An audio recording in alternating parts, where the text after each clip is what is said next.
Aujourd'hui, on va parler BD et je vais vous présenter ma pile à lire de ce mois de mai, puisque ce mois-ci, c'est le mois de mai en BD. Mai en BD, c'est un challenge qui a été lancé par Louise du compte Instagram Chaussette, que je vous recommande chaudement puisque c'est une personne que j'apprécie énormément. Et il se trouve que depuis 2020, Louise a lancé ce challenge qui consiste pour le mois de mai à lire le maximum de bandes dessinées. Et ça tombe super bien parce que déjà j'adore lire des bandes dessinées et en plus j'ai une palle de bandes dessinées qui commence à être conséquente, donc il est temps que j'en lise quelques-unes. Je vous mets toutes les informations relatives au challenge en barre d'infos, mais je vais quand même vous dire les plus importantes. Déjà, c'est un challenge qui est ouvert à tous et vous n'avez pas besoin de vous inscrire. Donc si vous voulez rejoindre dès à présent le challenge, c'est tout à fait possible. Pour participer, il y a deux façons. Soit vous choisissez de lire toutes les BD que vous voulez qui sont dans votre pile à lire. C'est vous qui choisissez le nombre, c'est vous qui choisissez quelle BD vous voulez lire. Soit la deuxième possibilité, et celle que j'ai choisie, c'est de rejoindre le bingo qui a été créé par Louise. Dans ce bingo, vous avez plusieurs catégories, et dans chaque catégorie, vous choisissez une BD que vous voulez lire. Ce challenge est ouvert jusqu'au 31 mai. Sachez qu'il existe également un Discord pour parler un petit peu de ces lectures. Personnellement, je ne l'ai pas rejoint, mais c'est tout à fait possible. Et sachez également que Louise met à votre disposition tous les visuels que vous pouvez utiliser sur vos réseaux sociaux pour parler de vos lectures de BD. Donc c'est super chouette, super complet et en même temps super simple d'accès, c'est ce que j'apprécie beaucoup. Et en ce qui me concerne, je vais vous présenter mes petites BD pour ce mois-ci. La première catégorie du bingo, c'est une BD avec un animal qui parle. Alors, j'ai choisi une BD, un comics que j'ai depuis très longtemps dans ma pile à lire. Il s'agit du tome 1 de Saga. Alors, Saga, je pense que vous connaissez parce que ça a fait beaucoup parler ces dernières années. C'est vraiment presque un classique, beaucoup de gens adorent et c'est des BD qu'on m'a énormément conseillé. Ça rentre dans les catégories animaux qui parlent parce que, comme vous le voyez, c'est des personnages qui ont des formes un petit peu animales. Ce sont en réalité des extraterrestres. D'après ce que j'ai compris, on va suivre l'histoire d'un couple, donc ces deux protagonistes qui viennent d'avoir un enfant. Et la particularité, c'est que ces deux personnes sont issues de populations ennemies. C'est une saga qui est, comme je vous le disais, très réputée, très reconnue, qui a été publiée en 10 tomes pour l'instant, je crois. Et ça, c'est le premier tome. Et pour moi, ce sera la BD avec des animaux qui parlent. La deuxième catégorie du challenge est avec un duo ou un trio de personnages. Et pour cette catégorie, j'ai choisi la BD Giant Days, qui est une BD que j'ai depuis des années dans ma pile à lire. Je pense que je l'ai au moins depuis 5 ans. C'est une BD qui évoque le passage à l'université de 3 amis. Donc c'est pour ça que ça rentre dans la catégorie. Et j'aime beaucoup la couverture, c'est ce qui m'avait attirée à l'époque quand je l'avais acheté. J'ai pas trop de connaissance de critique sur cette BD, donc ce sera un petit peu la surprise. Mais en tout cas, elle a l'air assez rapide à lire et puis voilà, ça m'intrigue beaucoup. La troisième catégorie du bingo est une BD qui adapte ou réinvente une légende. Et pour ça, j'avais la BD parfaite dans ma pile à lire. Il s'agit de Perséphone. Alors ça fait très longtemps aussi que j'ai cette BD. Je sais que j'avais vraiment été happée à l'époque par la couverture que je trouvais très belle. Et puis j'étais quand même pas mal attirée par les mythes grecs un petit peu. Donc depuis cette époque, il y a le fameux Hadès et Perséphone qui est sorti en romance, en littérature. Je ne l'ai pas lu, mais là ça va être une toute autre vision de Perséphone. Donc Perséphone dans cette BD, c'est la fille de la magicienne Déméter, sauf qu'elle souffre beaucoup de ne pas avoir hérité de pouvoirs magiques. Et un beau jour, apparemment, elle va être kidnappée. Et de là va commencer son périple et un peu une sorte de quête. Donc voilà, c'est vraiment c'est des dessins que je trouve très jolis. J'aime beaucoup l'idée que ce soit une réadaptation du mythe de Perséphone, etc. Donc voilà, très curieuse de découvrir cette BD. Une BD maintenant qui doit avoir un rapport à une enquête ou à un mystère. Alors pour cette catégorie, j'ai choisi une BD qui, je pense, va vous rappeler des souvenirs parce qu'apparemment c'est une BD qu'on retrouve beaucoup dans les CDI. Donc voilà, ça vous rappellera probablement des souvenirs. Il s'agit du premier tome de Seul, la disparition. C'est une BD que j'ai depuis très longtemps dans ma pile à lire et que je n'ai pas encore lu. J'ai pas les tomes suivants parce qu'il y a plusieurs tomes. C'est l'histoire d'enfants en fait, de jeunes filles et jeunes garçons qui sont retrouvés sur une île, seuls et abandonnés, et qui vont devoir un petit peu se débrouiller. Donc c'est assez jeunesse, hein, je pense. C'est quand même des dessins que je trouve assez typés jeunesse. Et c'est assez court aussi, hein. Pour un premier tome, je pense qu'il se lit assez rapidement, mais je sais que c'est une saga qui est quand même, généralement que les gens aiment bien. J'ai vu de bonnes critiques, et voilà, je pense que ce sera peut-être un peu plus léger que d'autres lectures que je me suis prévues pour ce mois-ci. La prochaine catégorie du bingo est un livre avec une couverture bleue, et là j'avais exactement ce qu'il fallait. C'est d'ailleurs un livre qui est dans ma pile à lire du printemps et dont je vous ai déjà parlé. Il s'agit du Cœur en braille. Alors en la regardant bien, je me demande en fait si c'est vraiment du bleu ou si c'est du vert, mais bon, on va dire que ça passe. Je vous en ai déjà parlé parce qu'elle est sortie assez récemment chez Dargo, et c'est l'histoire d'un jeune garçon qui est un petit peu en échec scolaire, qui est un peu motivé par rien du tout, et qui va faire la rencontre d'une violoncelliste.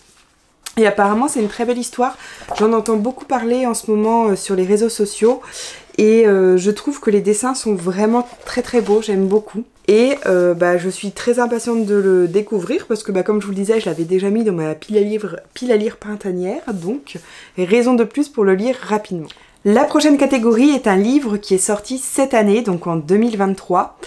Et il se trouve que j'ai dans ma pile à lire une BD qui m'a été envoyée par les éditions Dargo, qui est Le prof qui a sauvé sa vie. Donc ça correspond totalement à la catégorie puisqu'il est sorti cette année. Et comme le titre l'indique, je pense que tout est dit, c'est l'histoire d'un prof, mais je crois dans les années 70, et qui va raconter un petit peu comment il en est arrivé là et comment était son quotidien. C'est des dessins qui sont très particuliers, je pense que ça plaira pas à tout le monde. Donc voilà, je sais que l'écriture un petit peu en lettres capitales, c'est pas forcément ce que je préfère, donc j'espère que ça va passer et que ça va pas me faire un petit peu mal aux yeux. Mais voilà, très, très impatiente de lire cette BD. Et vous voyez, il y a également des photos, des vraies photos qui sont présentes sur les pages de couverture. Donc voilà, c'est assez intéressant. Et je me suis dit que ce serait parfait de le lire dans le cadre de mai en BD. La prochaine catégorie est une BD de non-fiction, et pour ça j'avais la BD parfaite. Il s'agit de Brancusi contre les États-Unis, donc je vous en ai parlé récemment dans un book haul, je crois. C'est tiré donc d'une histoire vraie, d'un procès qui s'est tenu en 1927 aux États-Unis. Donc le procès de Brancusi, le sculpteur, contre les États-Unis. C'est un artiste qui a produit des œuvres qui étaient à l'époque considérées par les douanes américaines comme pas comme des œuvres d'art, mais comme de l'industrie, donc qui n'étaient pas taxées de la même façon. Et tout le procès va être un peu sur la question de est-ce que c'est de l'art ou est-ce que ce sont des objets industriels. La prochaine catégorie est une BD avec des frères et sœurs, et pour ça j'ai sorti la BD que j'ai trop envie de lire depuis quelques temps. Il s'agit des Yeux perdus.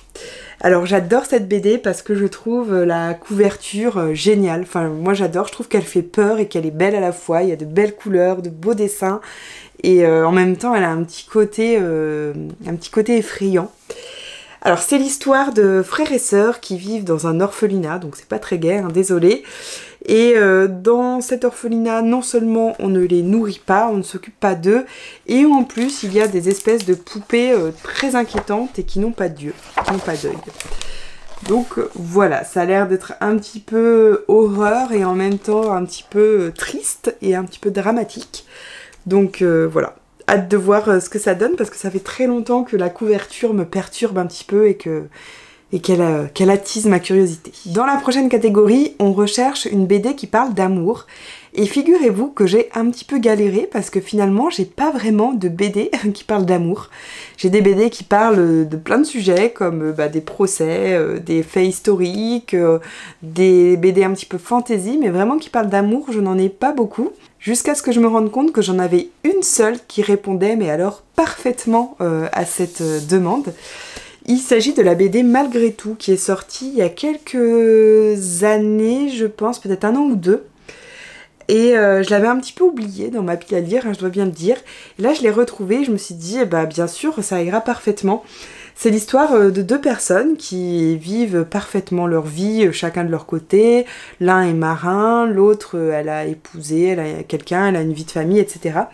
Sauf que on va découvrir que ces deux personnages s'aiment depuis plus de 40 ans. Donc on est en plein dans l'histoire d'amour, ça fonctionne parfaitement. Et c'est une BD que j'ai vue quand même pas mal à l'époque sur les réseaux sociaux. Et il me semble qu'elle est pas trop mal. Enfin qu'elle a de plutôt bonnes critiques. Elle est assez dense comme vous le voyez. Il y a un jeu de couleurs aussi qui a été fait. Et je pense qu'elle va être assez longue à lire parce qu'il y a quand même pas mal de pages et c'est assez épais. Mais voilà, ce sera ma petite histoire d'amour du mois. Une BD maintenant avec des personnages ayant réellement existé. Alors, j'ai triché un petit peu pour cette catégorie puisque j'ai choisi La fille sage. Alors La fille sage, je l'ai choisie parce que on va parler dans cette BD de Catherine de Médicis. Donc c'est un personnage historique qui a véritablement existé. Et en même temps, j'ai un petit peu triché parce que le personnage principal, je ne pense pas qu'il ait véritablement existé. C'est l'histoire d'une jeune noble de province qui s'appelle Gabrielle et qui va rejoindre le réseau un petit peu des espionnes de la reine. Donc voilà, je ne sais pas si vraiment le personnage de Gabrielle a existé. En tout cas, le personnage de Catherine de Médicis a existé, donc on va dire qu'il y a un contexte réaliste. Il fallait ensuite trouver une BD avec le mot « est » dans le titre. Et pour ça, j'avais une BD qui correspondait, c'est Pygmalion et la Vierge d'Ivoire. Donc c'est une BD que j'ai depuis quelques temps dans ma pile à lire. C'est encore une fois une réécriture d'un mythe, celui de Pygmalion, donc qui est un sculpteur qui va vouloir faire une sculpture parfaite d'une déesse, sauf qu'il va un petit peu s'y perdre. Donc on se rend compte qu'il y a quand même pas mal de BD qui reprennent des mythes de la mythologie grecque, je trouve. Hein. Mais voilà, celui-ci je l'ai depuis quelques temps. Il a l'air assez chouette, j'aime beaucoup les dessins que je trouve jolis. Et puis bah, le sujet m'intéresse, donc voilà, ça correspondait parfaitement. Et enfin, la dernière catégorie du bingo est consacrée à une BD avec plusieurs illustrateurs. Et là, j'ai galéré aussi un petit peu à trouver, mais j'en ai trouvé une, c'est Face. Donc c'est un comics qui a été publié il y a plusieurs années et c'est l'histoire en fait d'une jeune blogueuse qui va devenir, comme elle en rêvait, super héroïne la nuit. Donc elle va avoir des pouvoirs de télékinésie je crois. Et donc dans ce premier tome, on a plusieurs illustrateurs qui ont proposé des illustrations mais sur des thématiques différentes d'après ce que j'ai compris. Et puis bah, ce sera un petit peu mon comics du mois. Je trouve que l'héroïne a l'air vraiment assez chouette et assez atypique, donc trop contente. Et puis bah, j'en ai eu de très bonnes critiques aussi. Donc ce sera l'occasion de découvrir enfin ce comics que j'ai depuis belle lurette dans ma pile à lire. Voilà un petit peu ma présentation de ma pile à lire BD de ce mois de mai. Je ne suis pas trop entrée dans les détails de ces BD parce que bah, forcément je ne les ai pas encore lus, donc j'ai pas forcément beaucoup d'infos. J'espère que quand même ça vous a donné des idées de lecture de BD. Et surtout, bah, je vous invite, si ça vous dit, à rejoindre le challenge. Vous n'êtes pas obligé de trouver un livre pour toute catégorie. Vous pouvez aussi choisir vous-même les BD de votre pile à lire que vous voulez lire. L'idée, en fait, c'est de lire le plus de BD possible ce mois-ci. Et je trouve ça super chouette.